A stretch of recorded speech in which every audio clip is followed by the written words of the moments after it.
الحمدللہ رب العالمین والصلاة والسلام علی سید المرسلین اما بعد فاعوذ باللہ من الشیطان الرجیم بسم اللہ الرحمن الرحیم۔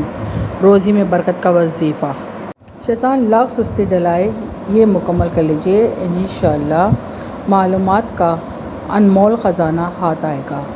درود شریف کی فضیلت۔ فرمان مصطفیٰ صلی اللہ علیہ وآلہ وسلم، جو مجھ پر ایک بار درود شریف پڑھتا ہے اللہ پاک اس کے لیے ایک قرات اجر لکھتا ہے اور قرات احد پہاڑ جتنا ہے۔ صلو علی الحبیب صلی اللہ علی محمد۔ رزق میں تنگی کے اسباب اور برکت کا وظیفہ۔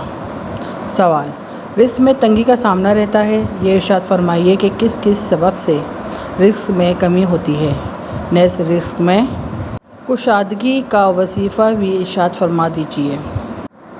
رزق میں تنگی کے بہت سے اسباب ہیں، اس کے کئی اسباب تحریر کیے گئے ہیں۔ گناہ بھی تنگ دستی کے اسباب میں سے ہیں۔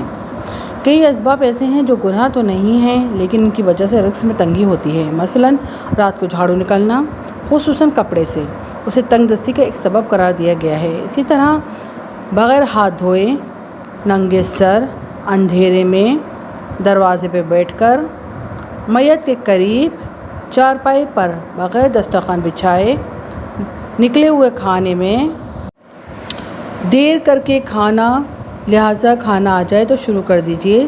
چارپائی پر خود سہرانے بیٹھنا اور کھانا پالتی یعنی جس طرف پاؤں کیے جاتے ہیں اس حصے کی جانب رکھنا، دانتوں سے روٹی کترنا، چینی یا مٹی کے ٹوٹے ہوئے برتن استعمال میں رکھنا، خواہ ان میں سے پانی پینا، برتن یا کپ کے ٹوٹے ہوئے حصے کی طرف سے پانی پیا جائے، چائے وغیرہ پینا مکروہ ہے۔ مٹی کے ڈڑاڑ والے یعنی ایسے برتن جس کے اندرونی حصے سے تھوڑی سی بھی مٹی اکھڑی ہوئی ہو، ان میں کھانا نہ کھائیے کہ میل کچیل اور جراثیم پیٹ میں جا کر بیماریوں کا سبب بن سکتے ہیں۔ کھانے کے برتن صاف نہ کرنا، آج کل اکثریت برتن صاف نہیں کرتی، جس برتن میں کھانا کھایا اسی میں ہاتھ دھویا، یہ سب تنگ دستی کے اسباب ہیں۔ ان اسباب سے بچیں گے تو انشاءاللہ تنگ دستی سے بچت ہوگی، روزی میں برکت ہوگی اور ان چیزوں سے بچنا کسائش رزق کا سبب بنے گا۔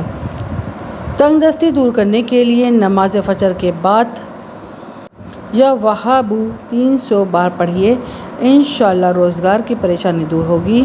یہ وظیفہ 40 دن تک کرنا ہے۔